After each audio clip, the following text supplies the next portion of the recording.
Royal Television, showcasing the Niger Delta. Insecurity is the only thing that is confronting the Niger Delta as of now. Because if insecurity is taken away, there will be development and there will be every other thing. And we also know that various platforms, have been created to foster peace and bring about development, in the region. But most of this platform meets with brick walls. What do you think, sir, is the cause of these brick walls? Okay, I'll start by saying that for a doctor to be effective in treating any particular ailment, he has to understand the ailment. He has to understand the causes of the ailment. That means the history of the people is important in this case. And the history of how the people became where they are, the way they are now is also very important. So if you start to profess solutions without considering the history of the people, how the people are now agitated, how the people are now restive, how the people, why the people are insecure now, then whatever solutions you are given may at best be called palliatives. They'll be like scratching or pouring water on the duck's back. So I think that is why they're not working. The people who want solutions seem to want hasty solutions. At best, selfish solutions. You want the peace just because you want to perhaps collect the oil.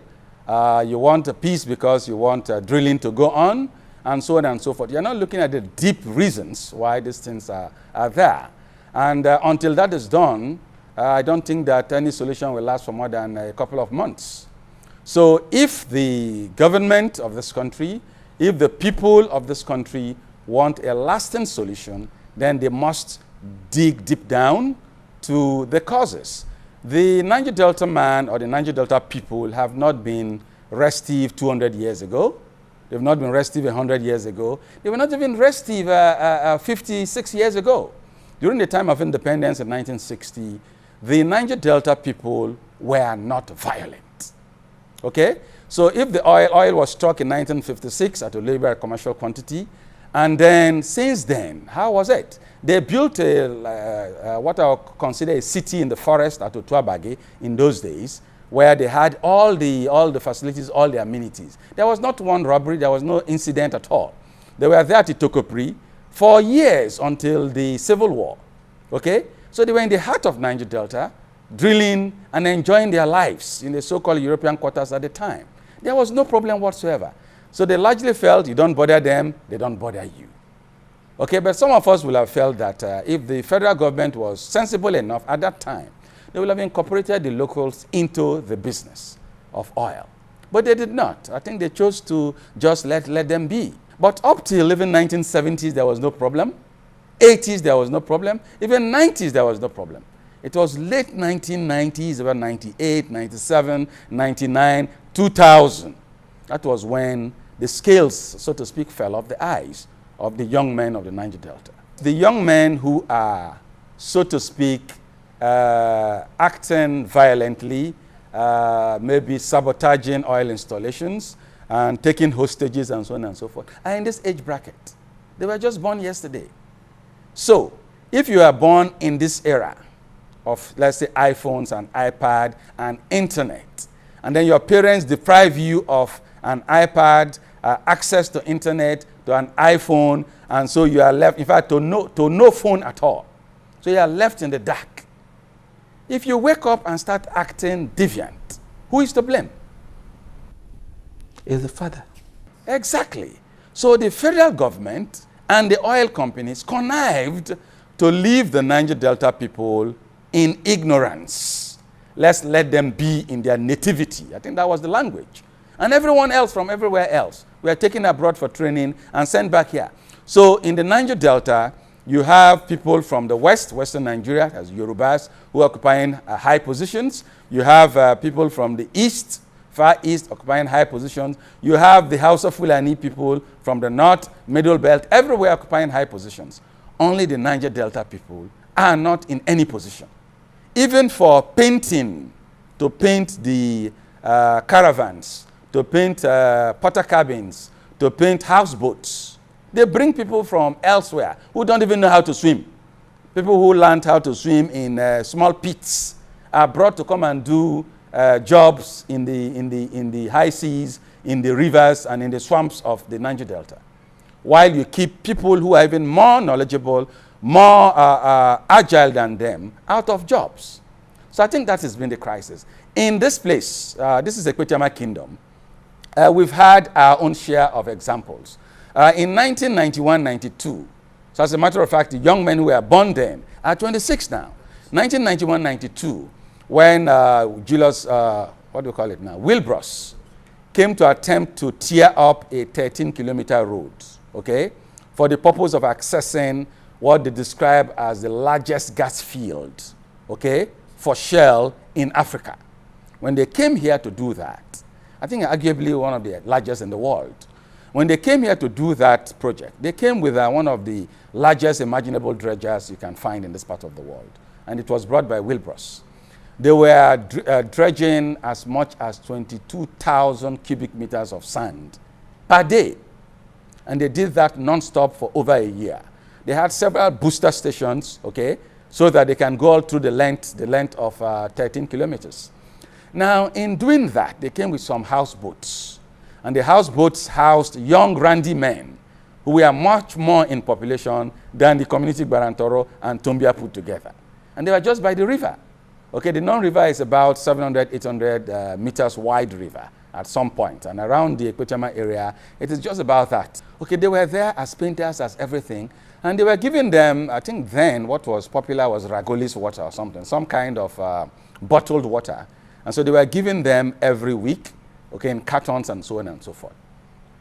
And people will describe as laborers had these so-called items, okay, in their cabins, in the houseboats and so on and so forth.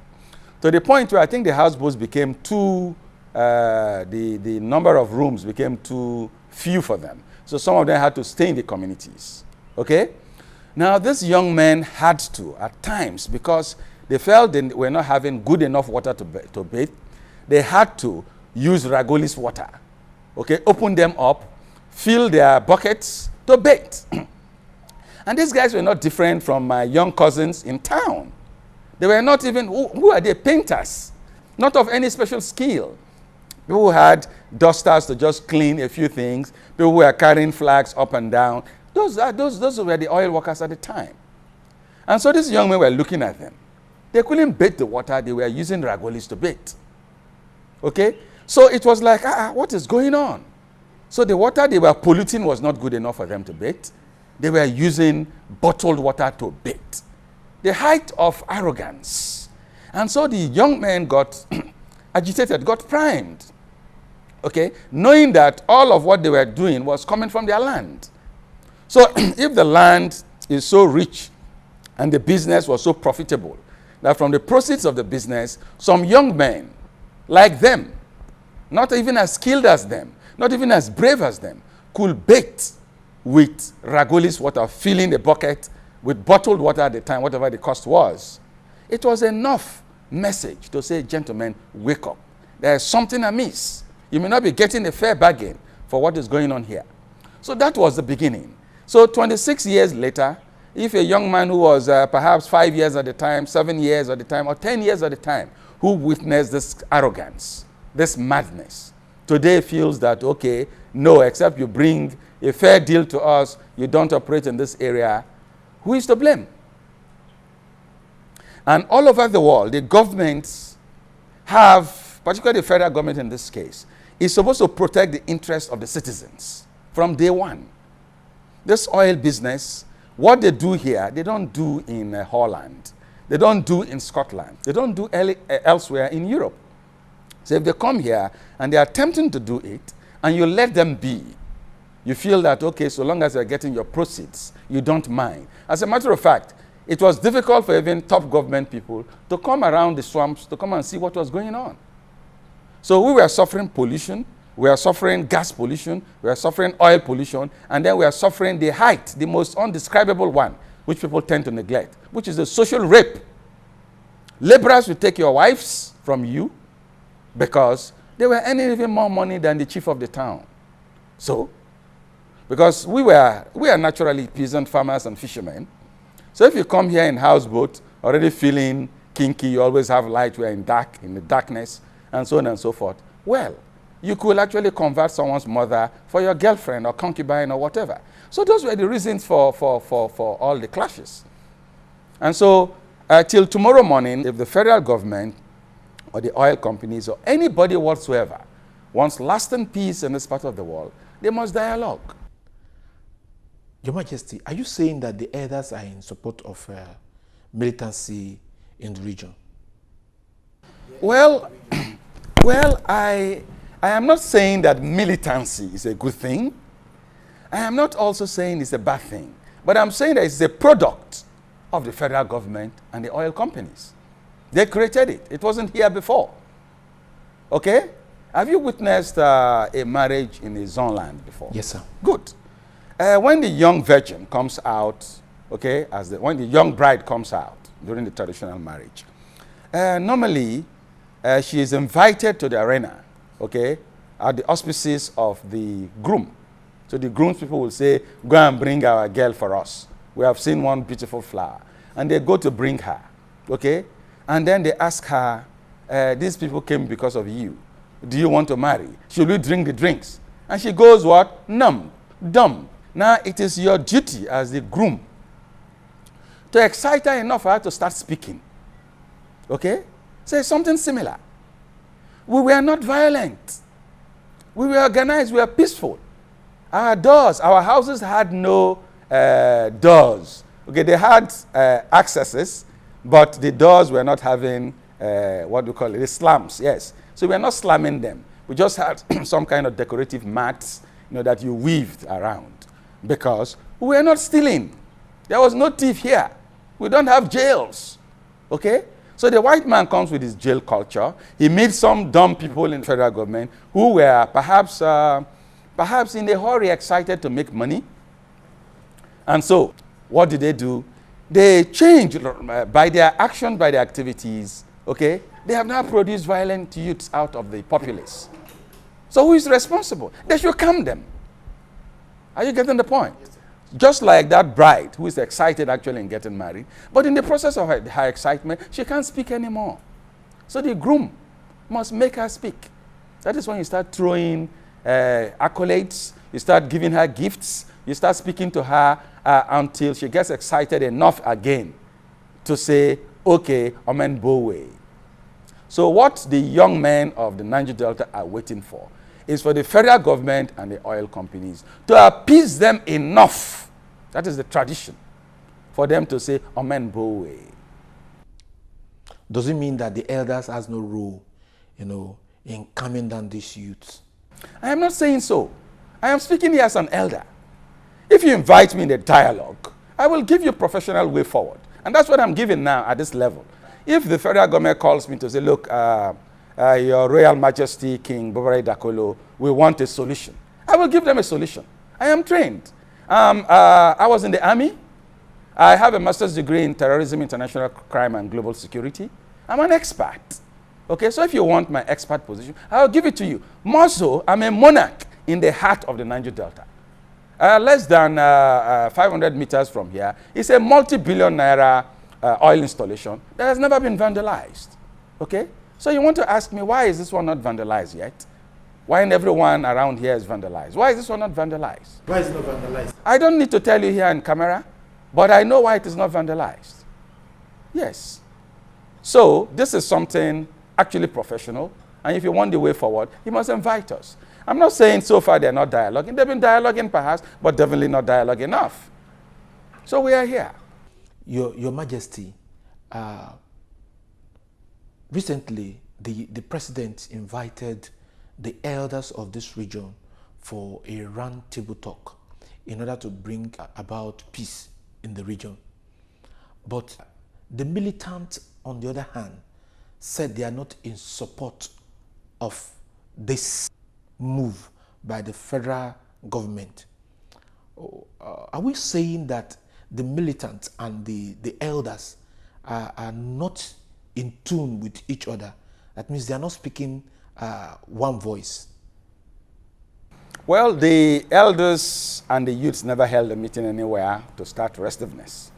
Restiveness, like I said, is a product of the federal government and the oil companies. They didn't consult the elders when they started to rape the people of the Niger Delta, okay? When they excluded them from the oil business completely. And they remain excluded till this moment as we speak. And all over the world, it is actually the youths. You know, Jesus Christ died at about 33, I hear. So Bible scholars will advise me on that. Fidel Castro ascended the throne in Cuba as a young man, okay? So young men all over the world have done exploits. They set the pace, okay?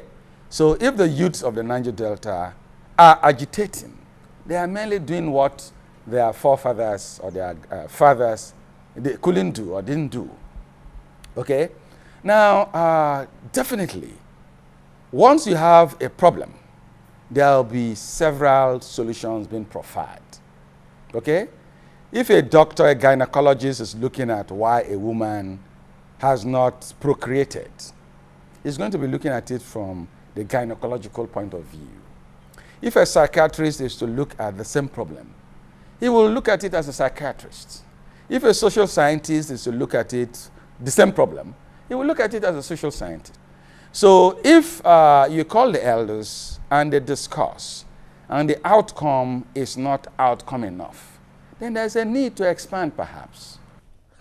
If I can understand you correctly, sir, you are saying that the 16 cardinal demand made by the elders, you know, is not broad enough. That is from the outcome, you will say so. The outcome speaks for itself. If, for example, I'm invited solely, and then I go and speak for the people, and I come back and the people say no, then definitely what I said wasn't quite satisfactory. So it's the outcome that determines. And as I will say, there are no group of youths that will go and speak that will cover the interests of the Niger Delta completely, okay? Because there are several groups. But I'm saying that if you dialogue open-heartedly and you you broaden the horizon and bring in more people for the dialogue, the outcome, will it serve the vast majority of the Niger Delta people? If it is, then it's a good outcome, okay? But if it doesn't, then it's not a good outcome. So if I go anywhere and I speak for the interest of maybe a few kings only, and then very few youths, and the larger masses of the Niger Delta people are excluded or will not be taken along, it doesn't serve us. Your Majesty, are we saying that the elders did not speak the mind of the people of this region in that meeting? That is the meaning. If a lot of people are saying that they're not going to stop restiveness, they are going to continue until their demands are met, until they are fairly treated, it means that the 16 may not have just covered the main things. That's the meaning. It is obvious, it speaks for itself.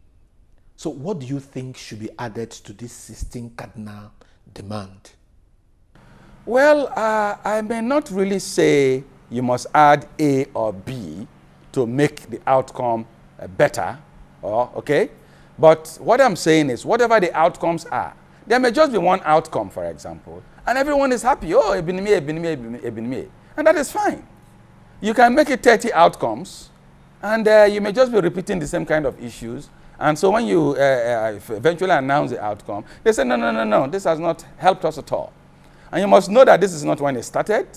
You may remember, is it Henry Willings, okay, of a long time ago, and so many other prescriptions that were there that government after government has continued to renege, okay? So, from experience, from hindsight, it's very possible that when you look at it, when you look at the so-called 16 agreements, you may not have actually covered, taken care of us, even without getting to agreement. Have you, for example, quickly, without anyone telling you, have you started employing the Niger Delta people in their numbers? Are there no graduates of Niger Delta extraction that are walking about, who are engineers, who are managers, okay, who read management, who are accountants, okay, who are nurses, who are doctors, that are walking about? Are there no youths who can do painting, welders? Are there not youths who can do cleaners, fitters, who are walking about in the Niger Delta? These are the youths who are blasting the pipes. Okay? Have you engaged them? In terms of first measure. Okay? So let's take this first measure. Let us start employing them. So when you employ at one level, when you send them to school, when you educate them, it will change. A few days ago, Shell had to bring forms for scholarship. And you bring 5 forms for a community like Barantoro that has about 5,000 persons. 5 forms. So how many do you want to train? So they tokenize everything. You scratch the back of the people. And you expect that things will change overnight. No. Are you getting the point? So there are deep reasons why these things happen. And except you commission a real commission to look at this and come up with win-win situation, with win-win solutions other than palliatives, we're not going anywhere. Sir, if I can understand you correctly, sir, you are saying that if the recommission is not commissioned, the youths can go about or continue to agitate with firearms in pressing home their demands. The outcome of what they are doing is inimical to my existence, to my peace, and to my happiness. There is no doubt about it. But you must understand that everyone responds to a situation based on his training. If there's a car crash somewhere, an interventionist nurse may want to quickly rescue the victims, isn't it? Take them to safety, first aid, and so on and so forth. A thief who sees the situation wants to quickly pick the pockets of the victims. Okay? A lawyer will look at it from the legal point of view. A doctor from the medical point of view. An engineer, a policeman. Everyone looks at it from his point of view. Now, these youths, like I said, how much education do they have? And assuming they are 36 years old, which means they were born in the year 1980, or thereabouts. Yes. So, and from that time, if you had quality primary schools and quality secondary schools in this environment, they will have been parading master's degrees, isn't it? Good. Now, how many persons with master's degrees that are working in Shell or Ajib or Chevron will go and then risk igniting a dynamite that could perhaps cut his throat? Very few. Okay? Very, very few. So I am thinking that the dialoguing has not been sufficient. Most times even, if someone comes to you only when there is crisis, and when there is no crisis, you have no importance, you have no value. Of course, you may not give your best. You may not give your best. And then in the past, these young men, all of us have seen promises, agreements, okay, agreements that were endorsed, okay, communiques. And then somehow, those who were supposed to have actualized them did not do it. So once the threat is over, it's like, oh, let's wait for another day, we'll go do them. And then you don't do them. You don't do it for so long. So I think that those may also be some of the fears. If I were in the shoes of the government, because killing us all is not a solution, it's not an option, it's not. And yes, blasting the pipes and polluting our Niger Delta environment is also not a good way forward. Okay? If I were in the shoes of the federal government, I would have started something. Yes. I will have started employing them. Yes, I will have started employing them even without, as a, what they call it, a measure of good faith. Okay, let me start. Let me start by sweeping your house. Let me start by cleaning your shoes. Okay? I want to work for you. So I clean your shoes. Let me iron your clothes. So how do you expect them to be gainfully employed when there's no federal parastatal or ministry in the region? The federal government is an NPC. The federal government has an NPC. The federal government has DPR. The federal government has all the structures that regulate the oil business. Okay? And the oil companies complain direct to the federal government. So the oil companies, Shell, Chevron, Ajib, Elf, Total, should employ these youths. Do you think this will be easy, for the oil companies, to do? Because they believe that most of the youths in this region are not even qualified to work in some of these oil companies. Let them come here and I'll give them a long list of people that are so qualified that they will wonder. We have qualified experts in every single field in the Niger Delta. In fact, there is no group of people that are better qualified than us. How can a non-swimmer be qualified to work in an oil industry in the first place? When you go to the rig, you go offshore all the time. How many? Even you that is a natural swimmer, when you see waves, you still vomit. Not to talk of someone from somewhere who has never seen a gutter before. Now he wants to cross the non-river. He wants to do underwater pipeline in the non-river. How? So what are you saying? So it's all the same old gimmick. They should ask us to bring 100,000 qualified engineers, and the Niger Delta will produce them now. My kingdom alone will produce numbers that will wonder them. So that is an old lame excuse. We've always been qualified. Some of the first educated people in this part of the world are from this Niger Delta. We are the first to meet the Europeans. Okay, we are the first that Europeans met. They came and met us here. We educated them. Okay? So it is a complete lie for anyone to say so. The oil companies should employ us. As a matter of fact, it is the way forward. If you don't want a solution, then manage what you have. That's what I think. You manage what you have. But if you think that the problem is problem enough, then you must look at the way forward.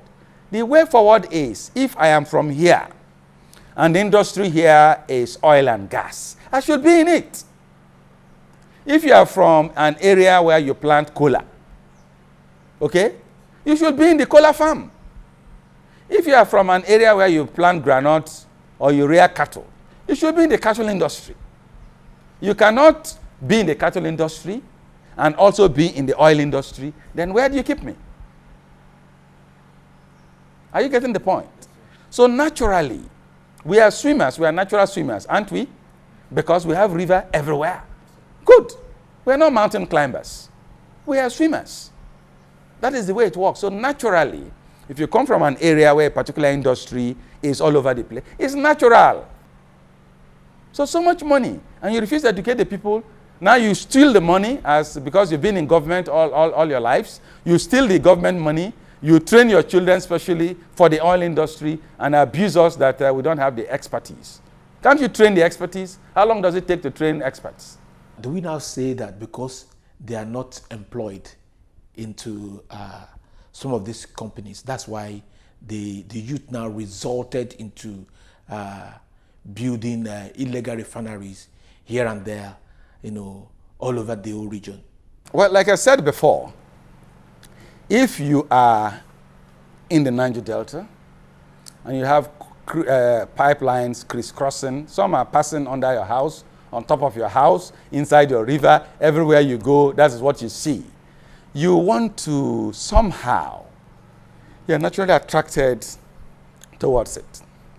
Okay? Now you need to survive economically, and then you don't have access to any gainful employment. And you get to know that you could refine it. You've gotten to know that when you light fire on it, it burns. And then you get to know that, yes, if you distill it, because your forefathers have been distilling gin, so that is the same principle. And then you distill it and it begins to work. Yes, you will do it. I am not in support of vandalizing pipes and polluting the waters, okay, or taking an unnecessary risk. However, like I said, if you don't know the risk of radioactivity, you walk through a radioactive factory, okay, unprotected. So the young men who perhaps are engaging in the so-called illegal refining may not have the kind of qualifications they should have. They may not have the kind of training that some other persons have gotten from Harvard. So they are doing their best, okay, to survive. If they were engaged in a more profitable venture, they wouldn't.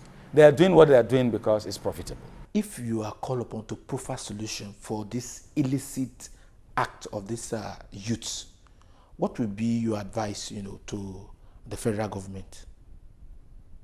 Well, like I said, these things are not the best to say in this kind of public, for this kind of audience, because they are debates. However, the first thing I will do is to have all those who are interested, those who are in illegal refining business, and those who are interested in those kind of businesses, to come for training.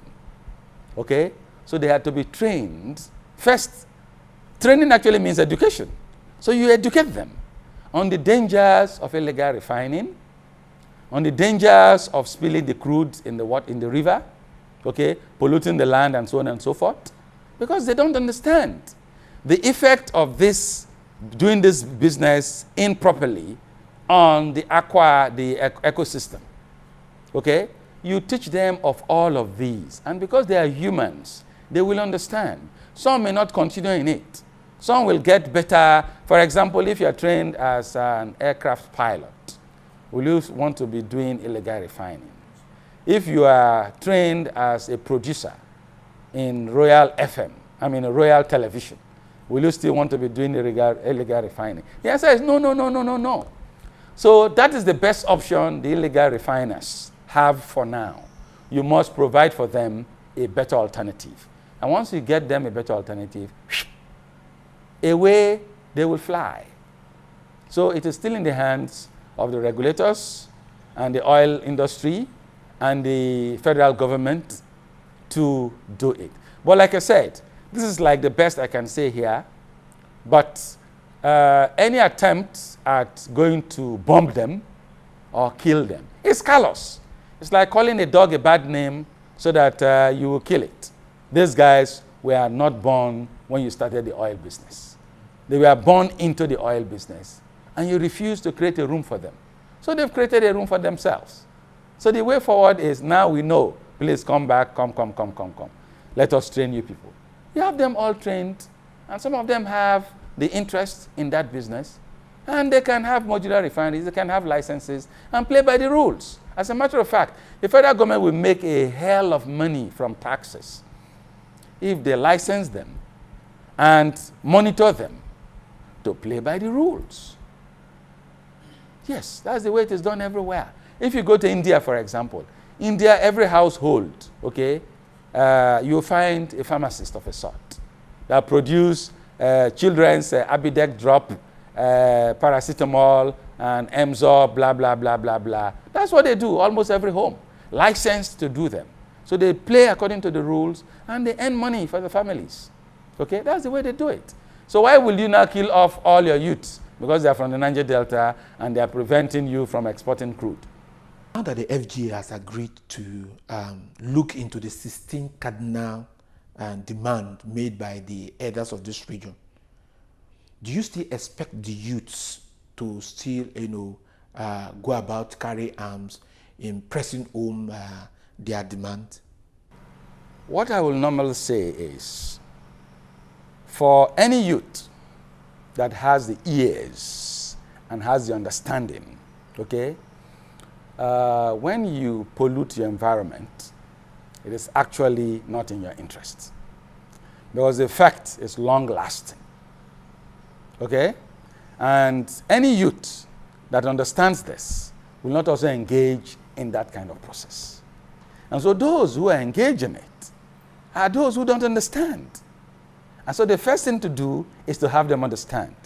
So saying that, gentlemen, don't burst the pipes, don't do illegal refining, don't cause any problem, may just be a message for the sake of being politically correct, okay? And to that extent, I've said so. But the real solution is in gathering them, okay? Spending the resources to have them trained, let them understand the effect of their actions. Like I said before, the man who has a degree in the environment, the man who has a degree in the social sciences, the man who has a degree in an appropriate area that is gainfully engaged will not engage himself in a process that is self-annihilating. And so the man who is committing suicide obviously does not understand that what I'm doing is suicide. And the effect is that I will leave my family members unhappy. I will leave all those who know me in shame and in agony. He doesn't quite know that. So the first thing to do to him is not to slap him for attempting suicide, but is to make him understand. If he's ill, is to cure his ailment. So I will advise all those concerned to start the process of curing them. As first measure, quickly, what do? This man looks like he's ill. Give him first aid. So it's not for the royal father to say, okay, gentlemen, yes, everyone knows it's not a good thing. Once you use the word sabotage, once you use the word illegal, it is already a bad thing. So you don't need to come and say, oh, the royal father said it's illegal. It's illegal, you said so. So if it's illegal, it's illegal. It's not a good thing. But will it be better if you have them trained and then you license them and then they will become great? Because there are people. I don't know how many degrees Dan Tata had anyway. Yes, I don't also know how many degrees Bill Gates had when he started. Okay? But the system encouraged him. And since then, he has become a wonder kid. So the Niger Delta people from time, like I said, in terms of education, we were early. It's just that the resources from the Niger Delta were not fairly returned to this place. Is it not a shame that Nigeria, till now, is living Bayelsa State with only 8 legal LGAs? That is constitutionally not even enough to form a state. And then there are states with 24, 44, 36, 22. And then they share this money that comes from the Niger Delta equally to all of these LGAs across the country. Okay? So, how do you take care of these young men from your LGA? So the injustices are so pervading that the federal government should do these things. Bayelsa State, go against all the protocols and give us 24 LGAs, legal LGAs, 24. Thank you very much, Your Majesty. It's been a wonderful time with us. We thank you for coming on this program. Elders Forum. We appreciate your coming, and we know that next time when we come calling, you will open your door for us. Thank you very much, sir. Thank you so much, Mr. Alagba. I am very proud of your TV station, Royal TV. That's the name. Yes. Good. My doors are always open, and the environment is my life. Niger Delta is my home. I grew up in the creeks here. That's where I grew up. So we're available any day, and we want the best for our people, and the best for Nigeria as well. Thank you.